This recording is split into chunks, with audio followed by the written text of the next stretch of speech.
जय हिंद दोस्तों, स्वागत है आप सभी का अपने यूट्यूब परिवार बीए सेमेस्टर वाला में। दोस्तों, आज के इस क्लास में हम लोग कवर करने वाले हैं BA first year second semester medieval history या फिर हिस्ट्री। कितने बच्चे इसे हिस्ट्री कहते हैं, कितने बच्चे इसे मेडाइवल हिस्ट्री कहते हैं, तो ध्यान में रखेंगे आप लोग। ठीक है, आपके पेपर का नाम है history of medieval India.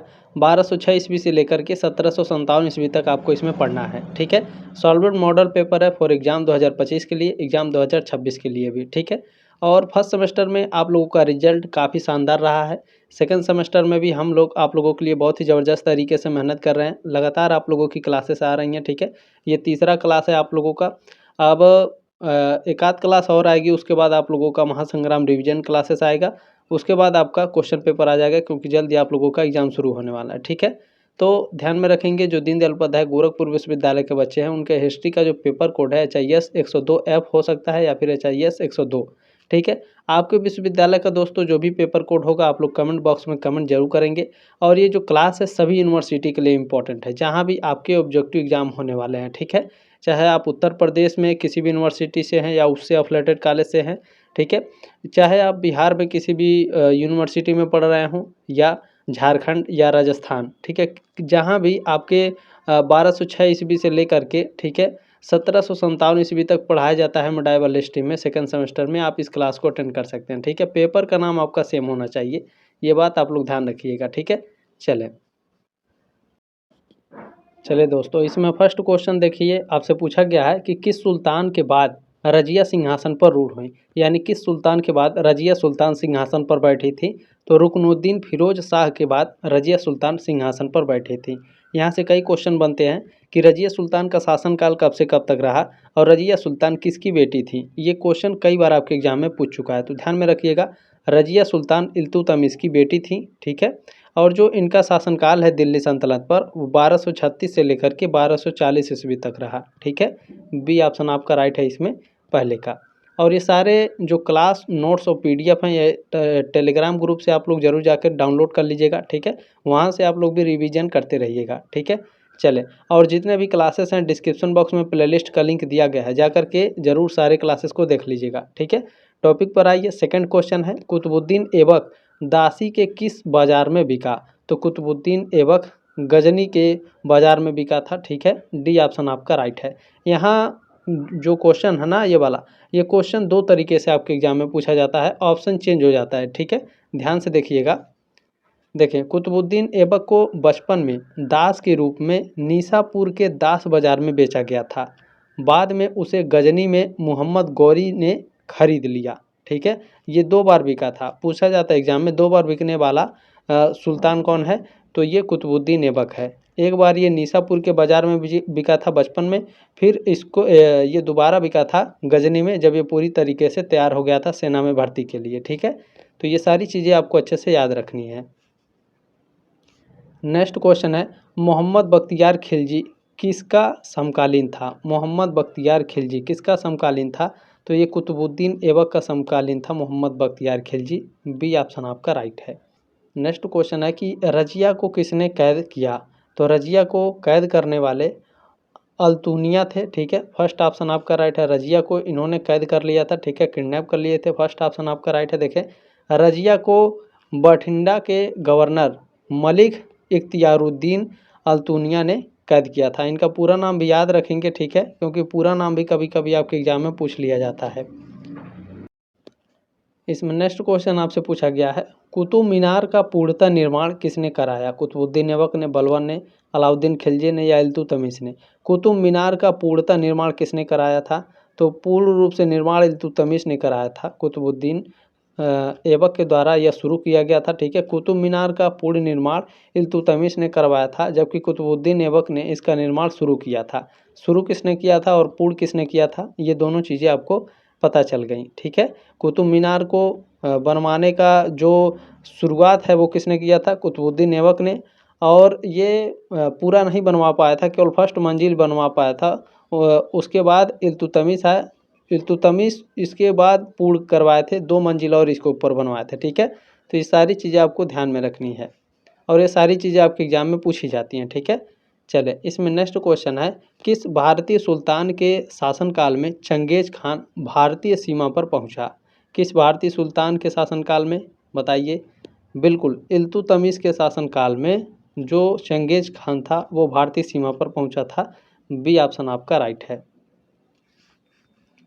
Next question है, किस सुल्तान की हत्या उसके महल में हुई? तो जो जलालुद्दीन खिलजी थे, इनकी हत्या उनके ही महल में हुई थी। ठीक है, फर्स्ट ऑप्शन आपका राइट है। नेक्स्ट क्वेश्चन देखिए, आपसे पूछा जा रहा है कि सर्वप्रथम किस मुस्लिम शासक ने दक्षिण भारत को जीता? तो सबसे पहले अलाउद्दीन खिलजी ने, ठीक है, दक्षिण भारत को जीता था। सी ऑप्शन आपका राइट है। और आप सभी से रिक्वेस्ट है, प्लीज़ इस क्लास को आगे ज़रूर शेयर कर दिया कीजिए व्हाट्सएप पर। ठीक है, चलें। और ये क्लास को कम से कम 2-3 बार जब भी टाइम मिले आप लोग इसे खाली समय में देख लिया कीजिए। ठीक है ना। चलें। कुतुबुद्दीन ऐबक की मृत्यु के बाद दिल्ली सल्तनत का सुल्तान कौन बना?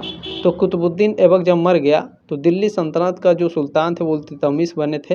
बी ऑप्शन आपका राइट है। नेक्स्ट क्वेश्चन है, चांदी का सिक्का टंका किसके द्वारा शुरू किया गया था? चांदी का सिक्का होता था टंका, और इस टंका को शुरू करने वाले इल्तुतमिश थे। अच्छा, इन्होंने 2 सिक्के चलाए थे इल्तुतमिश ने, एक था चांदी का टंका और एक था तांबे का जीतल। ठीक है, चलें। नेक्स्ट क्वेश्चन देखिए, आपसे पूछा गया है, अलाउद्दीन खिलजी के शासनकाल में सैन्य विभाग को कहा जाता था? अलाउद्दीन खिलजी के शासनकाल में जो सैन्य विभाग था, ठीक है, उसको दीवान ए आरिज या दीवान ए अर्ज कहा जाता था। दीवान ए आरिज या फिर दीवान ए अर्ज। ठीक है, ध्यान में रखेंगे, कभी कभी क्या होता है ऑप्शन में चेंज हो जाता है आपके एग्जाम में, परीक्षा में। ठीक है, इसलिए मैंने दोनों बता दिया। आप किसी भी तरीके से पूछेगा अब आपका उत्तर नहीं गलत होगा। ठीक है, तो दीवान ए इसमें जो विजारत है यह वित्त विभाग से संबंधित था। दीवान ए इंसा यह शाही पत्राचार विभाग से था, और जो दीवान ए रसालत है यह डाक विभाग से संबंधित था। ठीक है, चलें। नेक्स्ट क्वेश्चन है, लव और रक्त नीति किसने अपनाई? ये हर साल लगभग क्वेश्चन पूछा जाता है। बलबन ने अपनाई थी लव और रक्त नीति। ठीक है, फर्स्ट ऑप्शन आपका राइट है। नेक्स्ट क्वेश्चन है इसमें, निम्नलिखित में से बलबन ने कौन सी उपाधि धारण की थी? बलबन ने कौन सी उपाधि धारण की थी? जिल ए इलाही। ठीक है, बलबन ने कौन सी उपाधि धारण की थी? बलबन ने उपाधि धारण की थी जिल ए इलाही, या फिर आपके ये ऑप्शन में आता है जिले इलाही। ठीक है, तो दोनों तरीक़ों से आपको याद रखना है। चलें, जिले इलाही का मतलब क्या होता है देखें। बलबन ने जिले इलाही यानी धरती पर ईश्वर की छाया की उपाधि धारण की थी। जिले इलाही का मतलब क्या होता है? धरती पर ईश्वर की छाया। ठीक है, चलें। नेक्स्ट क्वेश्चन है, अलाउद्दीन खिलजी के दक्षिण अभियानों में उसकी सेना का नेतृत्व किसने किया था? तो अलाउद्दीन खिलजी के दक्षिण अभियानों में, जो दक्षिण भारत में वो आक्रमण कर रहा था, तो उसकी सेना का जो नेतृत्व है वो मलिक काफूर कर रहे थे। ठीक है, डी ऑप्शन आपका राइट है। नेक्स्ट क्वेश्चन है, किस सुल्तान ने घोड़ों को दागने की प्रथा प्रारंभ की थी? दागने की प्रथा प्रारंभ किसने की थी? बिल्कुल, अलाउद्दीन खिलजी ने। ठीक है, घोड़ों को दागने की प्रथा शुरुआत की थी। सी ऑप्शन आपका राइट है। चलें, नेक्स्ट क्वेश्चन क्या है देखें, किसने दिल्ली को सल्तनत की राजधानी के रूप में स्थापित किया? तो यह स्थापित किया था इल्तुतमिश ने। बी ऑप्शन आपका राइट है। दिल्ली को सल्तनत की राजधानी के रूप में किसने स्थापित किया? इल्तुतमिश ने। बी ऑप्शन आपका राइट है क्वेश्चन नंबर 17 का। चलिए, नेक्स्ट क्वेश्चन है, और किसी भी क्वेश्चन में डाउट है तो आप इस नंबर पर हमें स्क्रीनशॉट लेकर के आप क्वेश्चन को भेज दीजिए। ठीक है, 7607574584 ये व्हाट्सअप नंबर है। एग्ज़ाम के बाद आप लोग क्वेश्चन पेपर भी इस पर व्हाट्सअप कर दीजिएगा ताकि मैं आंसर की बना सकूं। ठीक है ना, कोई भी डाउट है तो आप हमसे क्लियर कर सकते हैं। चलें, नेक्स्ट क्वेश्चन है इसमें कि कौन एक अधिकारी बलबन के गुप्तचर विभाग से संबंधित था? सहना, अमील, बरीद या ख्वाजा, इन चारों में से कौन सा एक अधिकारी है जो बलबन के गुप्तचर विभाग से संबंधित था? बिल्कुल दोस्तों, जो बरीद है यह बलबन के गुप्तचर विभाग से संबंधित था। सी ऑप्शन आपका राइट है। ठीक है, चले, चाहे तो आप इसका स्क्रीनशॉट लेकर के भी रख लिया कीजिए। जब भी आपको टाइम मिले तो आप लोग गैलरी में जा करके इसे एक बार ज़रूर देख लिया कीजिए। ठीक है, ऐसे आप लोगों को अच्छे तरीके से याद हो जाएगा। तो इसमें सी ऑप्शन आपका राइट है, बरीद। ठीक है ना। चले, नेक्स्ट क्वेश्चन है, किस सुल्तान ने नियाबत ए खुदाई के सिद्धांत का प्रतिपादन किया? नियाबत ए खुदाई का जो ये सिद्धांत है, नियाबत ए खुदाई, इसको प्रतिपादित किसने किया था? बलबन ने। ठीक है, मोस्ट इम्पोर्टेंट क्वेश्चन है, डी ऑप्शन आपका राइट है। नेक्स्ट क्वेश्चन देखिए, आपसे पूछा गया है आमिर ए आखूर का पद किससे संबंधित था। आमिर ए आखूर का जो पद है ये आपका संबंधित है शाही अस्तबल से, ठीक है, बी ऑप्शन आपका राइट है। नेक्स्ट क्वेश्चन देखें आप सभी लोग, बिल्कुल देखें नेक्स्ट क्वेश्चन है कि सल्तनत काल में अमीर ए हाजिब का कार्य होता था जो संबंधित था। अच्छा, अमीर ए हाजिब का काम होता था तो ये किससे संबंधित है। ये हाजिब ए अमीर ए हाजिब जो है दोस्तों ये दरबार के शिष्टाचार को कार्यान्वित करते थे, ठीक है ना, डी ऑप्शन आपका राइट है 21 का। चलें नेक्स्ट क्वेश्चन देखेंगे, पूछा गया कि निम्नलिखित में से किसने प्रसिद्ध कुतुब मीनार के निर्माण में योगदान नहीं दिया। तो देखें कुतुब मीनार के निर्माण में गयासुद्दीन तुगलक ने बिल्कुल भी योगदान नहीं दिया है, सी ऑप्शन आपका राइट है। चलिए नेक्स्ट क्वेश्चन है, देखिए ऊपर वाला क्वेश्चन यहाँ पर आपसे पूछा जा रहा है अमीर ए आखूर होता था, तो ये क्या होता था, शाही अश्वशाला का मुख्य अधिकारी होता था अमीर ए आखूर, ठीक है, फर्स्ट ऑप्शन आपका राइट है क्वेश्चन नंबर 23 का। जैसे आप लोगों ने यहाँ पर देखा ना, चले अमीर ए आखूर, ठीक है, अमीर ए आखूर का पद किससे संबंधित था, तो यह शाही अस्तबल से, ठीक है, यही क्वेश्चन यहाँ पर आपसे पूछा गया है दूसरे तरीके से, ठीक है ना। देखें अमीर ए आखूर होता था शाही अस्तबल शाला का मुख्य अधिकारी होता था, ठीक है, फर्स्ट ऑप्शन आपका इसमें करेक्ट है 23 का, ठीक है। चलें नेक्स्ट क्वेश्चन क्या है, पूछा गया है कि दिल्ली सल्तनत में पहली बार सिंचाई के लिए कुएं तथा नहरों का निर्माण करवाया, किसने करवाया। गयासुद्दीन तुगलक ने दिल्ली सल्तनत का यह सुल्तान था जिसने पहली बार सिंचाई और सिंचाई के लिए कुएं और नहरों का निर्माण करवाया था, डी ऑप्शन आपका राइट है, ठीक है। चलें यहाँ पर कुछ दिया गया है, ध्यान से पढ़ने का प्रयास करेंगे। गयासुद्दीन तुगलक वंश का संस्थापक था, आपके एग्जाम में पूछा जाता है तुगलक वंश का संस्थापक कौन था, गयासुद्दीन तुगलक, और उसने सिंचाई के लिए कुएं और नहरों का निर्माण करवाया। नेक्स्ट क्वेश्चन है निम्नलिखित में से किस शासक का वास्तविक नाम गाजी मलिक था। गाजी मलिक वास्तविक नाम गयासुद्दीन तुगलक का था, फर्स्ट ऑप्शन आपका राइट है। नेक्स्ट क्वेश्चन है ब्राह्मणों पर, चले ब्राह्मणों पर जजिया कर लगाने वाला सुल्तान था। ब्राह्मणों पर जजिया कर फिरोज शाह तुगलक ने लगाया था, फर्स्ट ऑप्शन आपका राइट है। नेक्स्ट क्वेश्चन है मोहम्मद बिन तुगलक पागल सुल्तान था, किसने कहा। मोहम्मद बिन तुगलक क्या था, पागल सुल्तान, और यह कहा किसने था, तो एल्फिंस्टन ने कहा था। किसने कहा था, एल्फिंस्टन ने कहा था कि मोहम्मद बिन तुगलक क्या है, एक पागल सुल्तान है, ठीक है, डी ऑप्शन आपका राइट है।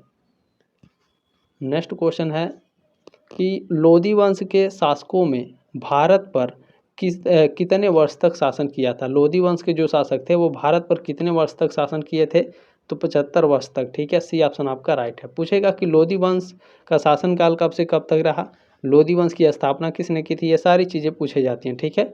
लोदी वंश ने 1451 से लेकर के 1526 तक यानी कुल 75 वर्षों तक भारत पर शासन किया। लोदी वंश का अंत कैसे हुआ, 1526 में पानीपत के पहले युद्ध में बाबर द्वारा इब्राहिम लोदी को पराजित करने के साथ लोदी वंश का अंत हो गया। लोदी वंश का संस्थापक कौन है, कमेंट के माध्यम से आप लोग बताइए, ठीक है। और कहीं भी क्वेश्चन में कोई दिक्कत होती है तो घबराने की ज़रूरत बिल्कुल भी नहीं है आपको, ठीक है। मैंने नंबर दिया, नंबर पर आप व्हाट्सएप करके अपना डाउट क्लियर कर सकते हैं। देखें सिकंदर लोदी ने किस नगर को अपनी राजधानी बनाया। सिकंदर लोदी ने आगरा को अपनी राजधानी बनाया, बी ऑप्शन आपका राइट है। नेक्स्ट क्वेश्चन है, देखें गज ए सिकंदरी का प्रचलन किसने करवाया था। गज ए सिकंदरी का प्रचलन सिकंदर लोदी ने करवाया था, फर्स्ट ऑप्शन आपका राइट है। आपके एग्जाम में पूछा जाएगा कि गज ए सिकंदरी क्या होता था, तो ध्यान से आप लोग पढ़ लीजिए, जान लीजिए क्या है। तो सिकंदर लोदी ने भूमि को मापने के लिए गज ए सिकंदरी नामक एक मानक पैमाना शुरू किया था, और जो गज ए सिकंदरी है, ठीक है, भूमि मापने के लिए इसका जो मापन है वो 30 इंची का था, ठीक है, यानी 30 इंच का, ठीक है। तो ये सारी छोटी छोटी चीज़ें आपको याद रखनी है। नेक्स्ट क्वेश्चन आपसे पूछा गया है निम्नलिखित सल्तनत शासकों में से कौन अफगान मूल का था। खिलजी वंश, तुगलक वंश, सैयद वंश या लोदी, इन चारों में से कौन अफगानी है। बताइए। बिल्कुल, लोधी वंश आपका अफगानी है, ठीक है। डी ऑप्शन आपका राइट है। नेक्स्ट क्वेश्चन है 1526 ईस्वी में मालवा का शासक कौन था? 1526 ईस्वी में मालवा का जो शासक था वो महमूद द्वितीय था, ठीक है। मालवा का शासक कौन था? महमूद द्वितीय। बी ऑप्शन आपका राइट है 32 का। आप लोग सीरीज खरीद के पढ़ते हैं ना, सीरीज में बहुत सारे क्वेश्चन के आंसर जो होते हैं वो गलत दिए होते हैं। कभी कभी एक ही क्वेश्चन होगा, ठीक है, एक ही क्वेश्चन 2 बार दिया रहेगा तो दोनों के आंसर भी अलग अलग होंगे। तो ये सारी चीज़ें आप लोग नोट करके रखा कीजिए, ठीक है। आप लोग कुछ बच्चे होते हैं डायरेक्ट कहते हैं सर जी ये क्वेश्चन गलत है, हालांकि कोई भी क्वेश्चन आपका इस क्लास में गलत नहीं होता है, ठीक है। चलें, नेक्स्ट क्वेश्चन है, देखिए इब्न बतूता किसके शासनकाल में भारत आया था? इब्न बतूता दोस्तों मोहम्मद बिन तुगलक के शासनकाल में भारत आया था, ठीक है। चलें, सी ऑप्शन आपका करेक्ट है। नेक्स्ट क्वेश्चन आपसे पूछा जा रहा है लोधी वंश के शासकों का कौन सा एक सही कालानुक्रम है? तो लोधी वंश में सबसे पहले बहलुल लोधी थे, उसके बाद सिकंदर लोधी, फिर आपके इब्राहिम लोधी। आपके एग्जाम में पूछा जाता है बहलुल लोधी का शासनकाल कब से कब तक रहा, सिकंदर लोधी का शासनकाल कब से कब तक रहा, या फिर पूछेगा इब्राहिम लोधी का शासनकाल कब से कब तक रहा। तो इसमें सी ऑप्शन आपका करेक्ट है। अब इनका शासनकाल भी आप लोग जान लीजिए, ठीक है। देखें, लोधी वंश का शासनकाल 1451 से सॉरी, इसमें जो बहलोल लोधी है इसका शासनकाल 1451 से लेकर के 1489 ईस्वी तक था, ठीक है। लोधी वंश की स्थापना बहलोल लोधी ने की थी, ठीक है। मैंने कहा था कमेंट करने के लिए, कुछ बच्चे किए होंगे तो ध्यान में रखेंगे। लोधी वंश की स्थापना किसने की थी? बहलोल लोधी ने। बहलोल लोधी का जो शासनकाल है वो 1451 से 1489 तक था। इसके बाद आया सिकंदर लोधी। सिकंदर लोधी 1489 से 1517 ईस्वी तक शासन किया। बहलोल लोधी के बाद उसका पुत्र सिकंदर लोधी शासक बना, ठीक है। बहलोल लोधी का पुत्र कौन है? सिकंदर लोधी। और सिकंदर लोधी का पुत्र कौन है? इब्राहिम लोधी, ठीक है। इब्राहिम लोधी का शासनकाल 1517 से 1526 ईस्वी तक रहा। सिकंदर लोधी के बाद उसका पुत्र इब्राहिम लोधी शासक बना, जो लोधी वंश का अंतिम शासक था, ठीक है। चलिए, ये सारे नोट्स आप लोग डाउनलोड कर लीजिएगा, टेलीग्राम ग्रुप का लिंक दिया गया डिस्क्रिप्शन बॉक्स में, ठीक है। चले, सर्वप्रथम यानी सबसे पहले लोक निर्माण विभाग की स्थापना की थी। लोक निर्माण विभाग की स्थापना फिरोज शाह तुगलक ने की थी। डी ऑप्शन आपका राइट है क्वेश्चन नंबर 35 का। नेक्स्ट क्वेश्चन है इसमें, चले नेक्स्ट क्वेश्चन है दीवान ए रियासत का प्रमुख, ठीक है। दीवान ए रियासत का प्रमुख कौन नियुक्त किया गया? दीवान ए रियासत का प्रमुख मलिक याकूब को नियुक्त किया गया। फर्स्ट ऑप्शन आपका राइट है। इसमें नेक्स्ट क्वेश्चन आपसे पूछा गया है बाबर का जन्म 24 फरवरी 1483 ईस्वी में कहाँ हुआ था? देखें, इनका जो जन्म है वो 14 फरवरी कहीं कहीं आपको लिखा मिलेगा, तो इन दोनों चीज़ों को आपको ध्यान में रखना है, ठीक है। तो बाबर का जन्म 24 फरवरी 1483 को कहाँ हुआ था? परगना या फिर फरगना, ठीक है। हालांकि जो ऑप्शन में आपके आता है ज़्यादातर वो परगना ही लिखा मिलेगा, ठीक है। तो इन छोटी छोटी चीज़ों को आपको अच्छे से याद रखना है हमेशा के लिए। बाबर का जन्म 1483 ईस्वी को फरगना घाटी के अंदीजान शहर में हुआ था, जो आज उज्बेकिस्तान में है, ठीक है। जो बाबर था वो मुग़ल साम्राज्य का संस्थापक था। बाबर का जन्म देखें यहाँ पर 14 फरवरी टाइप किया गया है, टाइपिंग हुआ है टीम के द्वारा, तो ठीक है, ध्यान में रखेंगे 14 या फिर 24 फरवरी है। तो 1483 को हुआ था। जो बाबर का निधन है वो 26 दिसंबर 1530 को हुआ था। बाबर को जहीर, ठीक है, जहीर उद दीन मोहम्मद के नाम से भी जाना जाता है। आपके एग्जाम में पूछता है जहीर उद दीन मोहम्मद के नाम से किसे जाना जाता है? बाबर को। बाबर के पिता का नाम आपके एग्जाम में पूछा जाता है तो उमर शेख मिर्ज़ा था, और इनकी माता का नाम पूछता है तो कुतुगुल निगार खानम था, ठीक है। बाबर अपने पिता के माध्यम से तैमूर का और अपनी माँ के माध्यम से चंगेज खान का वंशज था, ठीक है। चलें, नेक्स्ट क्वेश्चन पूछा गया है बाबर के पिता का नाम क्या था? बाबर के पिता का नाम था उमर शेख मिर्ज़ा। डी ऑप्शन आपका राइट है। नेक्स्ट क्वेश्चन पूछा गया है परगना या फिर फरगना राज्य का उत्तराधिकार प्राप्त किया उस समय उसकी उम्र केवल 12 वर्ष की थी। तो बाबर, ठीक है, बी ऑप्शन आपका राइट है। बाबर का वर्ष जब 12 वर्ष में बाबर ने, ठीक है, परगना राज्य का उत्तराधिकार प्राप्त कर लिया था केवल 12 वर्ष की अवस्था में, ठीक है। चलें, नेक्स्ट क्वेश्चन क्या है बाबर ने 1507 ईस्वी में बादशाह की पदवी धारण की। परगना में, काबुल में, दिल्ली में या समकंद में? कहाँ पर बताइए आप सभी लोग। बिल्कुल काबुल में बाबर ने बादशाह की उपाधि धारण की थी या पदवी की। बी ऑप्शन आपका राइट है। नेक्स्ट क्वेश्चन देखें, आप सभी से पूछा जा रहा है, बाबर ने पहली बार पश्चिम से कहाँ होकर भारत में प्रवेश किया? तो बाबर ने सबसे पहले पश्चिम से होकर पंजाब, ठीक है, बाबर ने पहली बार पश्चिम से कहाँ? तो पश्चिम से पंजाब होकर भारत में प्रवेश किया था। बी ऑप्शन आपका राइट है। नेक्स्ट क्वेश्चन है, भारत पर आक्रमण हेतु किसने बाबर को निमंत्रित नहीं भेजा? तो निमंत्रण किसने नहीं भेजा था? राणा सांगा ने, आलम खान ने, दौलत खान ने या शेर शाह सूरी ने? बताइए आप सभी लोग। बिल्कुल शेर शाह सूरी ने भारत पर आक्रमण करने के लिए बाबर को निमंत्रित नहीं किया था। डी ऑप्शन आपका राइट है। नेक्स्ट क्वेश्चन है, बाबर भारत पर किस वर्ष आक्रमण किया था? तो बाबर भारत पर 1526 में आक्रमण किया था। सी ऑप्शन आपका राइट है। नेक्स्ट क्वेश्चन है कि भारत का प्रथम मुगल बादशाह कौन था? देखिए टाइपिंग में बहुत ज़्यादा गलती हो गई है, तो इसके लिए मैं माफ़ी चाहता हूँ, बहुत ही ज़्यादा माफ़ी चाहता हूँ। I am very very sorry इसके लिए दोस्तों, ठीक है। तो ध्यान में रखेंगे, यहाँ भारत है, ठीक है। भारत का प्रथम मुगल बादशाह कौन था? देखें ये टाइपिंग होती है क्लासेस, इसीलिए थोड़ा सा गलतियाँ हो जाती हैं, तो आप लोग थोड़ा मैनेज करके चलेंगे दोस्तों, ठीक है। चले, अगर फ़ोटो खींच करके PDF बनाया जाता तो आपको की पॉइंट नहीं मिल पाता, जो नोट्स हैं वो नहीं मिल पाते। इसीलिए मैं कोशिश करता हूँ कि आपको जो कंटेंट या फिर क्लासेस आपकी जो हैं वो टाइप करके ही दी जाएँ, क्योंकि टाइप करके दी जाती हैं बहुत ज़्यादा नॉलेजेबल क्लास होता है, आपको हमेशा के लिए वो काम आता है और बहुत ही ज़्यादा हेल्पफुल होती है क्लास, ठीक है। तो थोड़ा सा आप लोग मैनेज करेंगे, ठीक है ना। चले, भारत का प्रथम मुगल बादशाह कौन था? भारत का जो प्रथम मुगल बादशाह है वो बाबर था। सी ऑप्शन आपका राइट है। नेक्स्ट क्वेश्चन है, भारत में मुगल शासक बनने पर जहीरुद्दीन मोहम्मद ने नाम रखा किसने? बाबर ने, हुमायूं ने, जहांगीर ने या फिर बहादुर शाह जफर ने? भारत में कौन मुगल शासक बना था?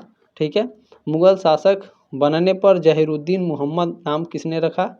बिल्कुल बाबर ने रखा था। बहुत सही आंसर दे रहे हैं आप सब भी लोग, बहुत ही अच्छे। फर्स्ट ऑप्शन आपका इसमें करेक्ट है। चले नेक्स्ट क्वेश्चन देखेंगे।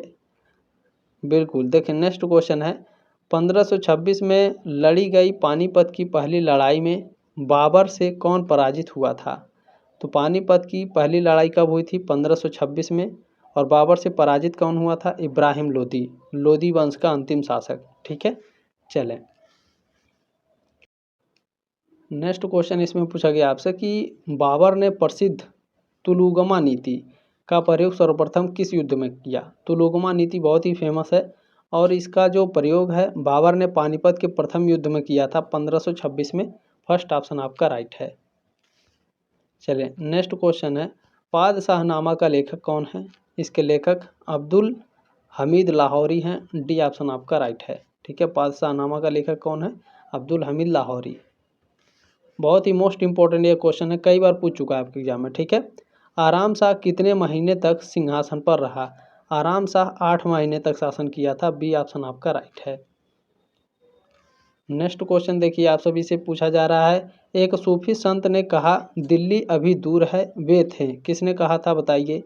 बिल्कुल निजामुद्दीन औलिया ने कहा था दिल्ली अभी दूर है, ठीक है। डी ऑप्शन आपका राइट है। दिल्ली अभी दूर है का मतलब क्या हुआ? तो अभी भी काम बाकी है, ठीक है। नेक्स्ट क्वेश्चन है कि भक्ति आंदोलन को उत्तर भारत में प्रचारित करने वाले संत थे? रामानुज थे, शंकराचार्य, नामदेव या रामानंद? भक्ति आंदोलन को उत्तर भारत में रामानंद ने, ठीक है। डी ऑप्शन आपका राइट है 51 का। नेक्स्ट क्वेश्चन देखिए, आपसे पूछा जा रहा है, किसको संतों का संत कहा जाता है?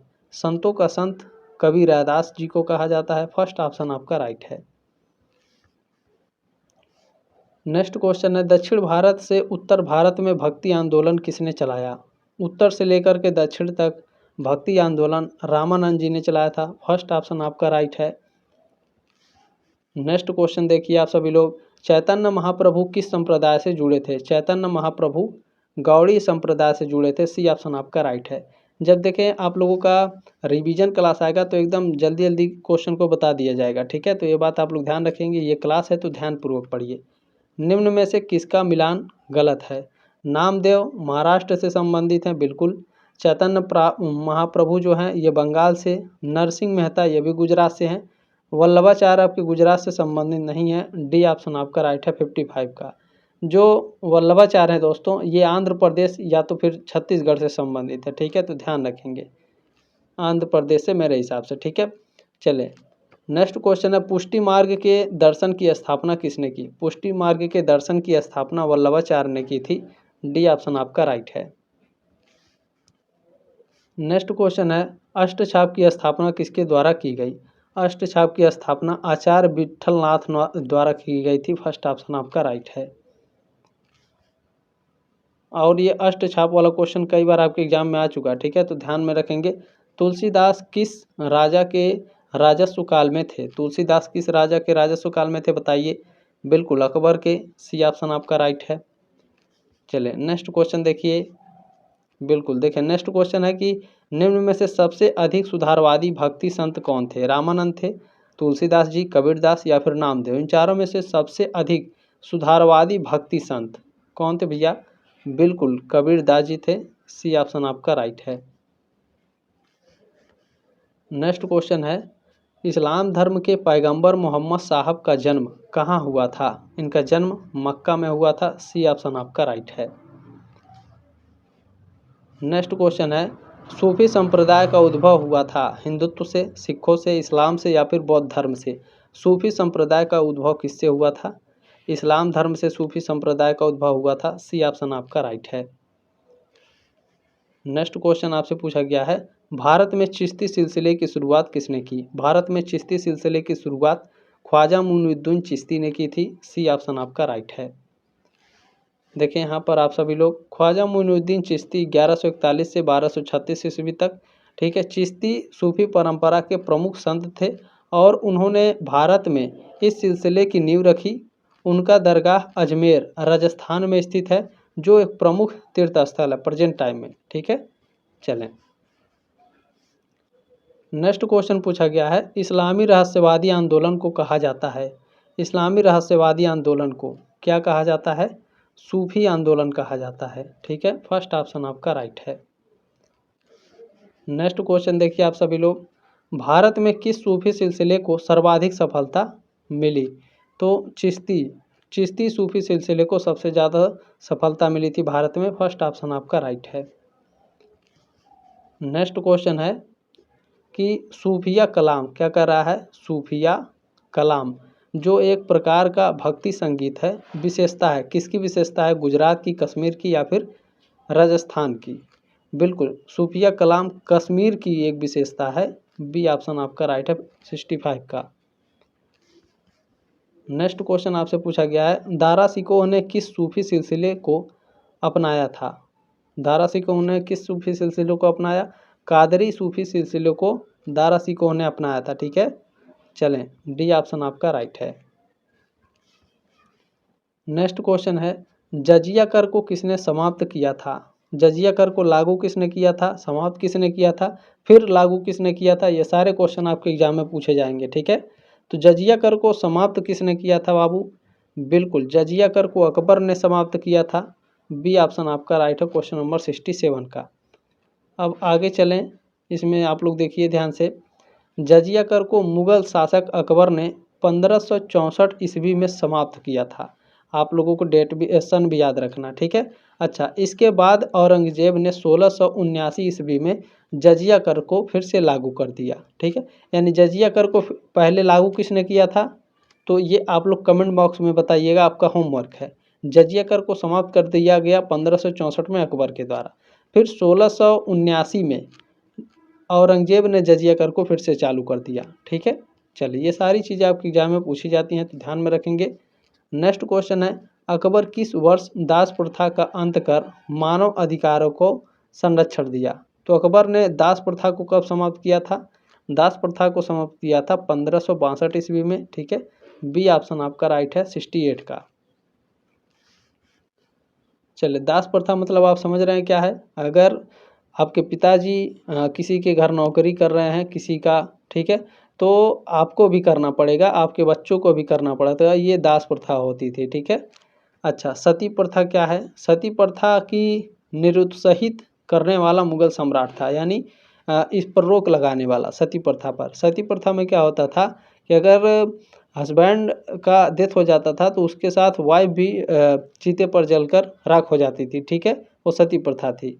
तो सती प्रथा को रोक किसने लगाया था, तो अकबर ने अपने शासनकाल में लगाया था। सी ऑप्शन आपका राइट है, लेकिन पूर्ण रूप से इसको समाप्त किया गया था बाद में। ध्यान दीजिए इधर, 1582 में अकबर ने सती प्रथा में किसी भी तरह की ज़बरदस्ती को रोकने के लिए एक आदेश जारी किया था, ठीक है।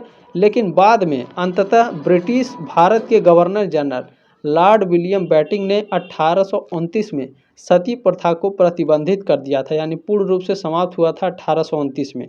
ये बात आप लोग ध्यान रखिएगा, ठीक है, पूछा जाता है कई बार। भारत में सती प्रथा का अंत किसने किया, लॉर्ड विलियम बेंटिंक ने। कब, 1829 में। चलिए, नेक्स्ट क्वेश्चन है, अकबर ने किस वर्ष दसाला प्रथा की शुरुआत की थी। दसाला प्रथा क्या है, तो दसाला प्रथा भी मैं बताऊंगा। दसाला प्रथा की जो शुरुआत है वो हुई थी 1580 ईस्वी में, ठीक है, फर्स्ट ऑप्शन आपका करेक्ट है। अब इसकी शुरुआत जो है आप लोग देख लीजिए, अकबर ने दसाला प्रथा की शुरुआत 1580 ईस्वी में की थी, जो अकबर के राजस्व मंत्री राजा टोडरमल के द्वारा शुरू की गई थी। अब दसाला प्रथा क्या होता है, कमेंट के माध्यम से आप सभी लोग बताइएगा, ठीक है। आप लोगों ने जो प्यार और सपोर्ट दिया है इसके लिए बहुत बहुत तहे दिल से आप सभी का धन्यवाद। मैं इसी तरह से आप लोगों के लिए मेहनत करता रहूँगा। जल्दी आप लोगों के लिए महासंग्राम रिवीजन क्लासेस आएंगी, जितने भी क्लासेस हो रहे हैं उसका रिवीजन करा दिया जाएगा।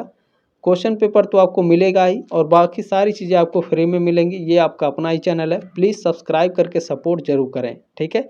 जल्दी मिलेंगे आपके नेक्स्ट क्लास में दोस्तों, तब तक के लिए जय हिंद, वंदे मातरम।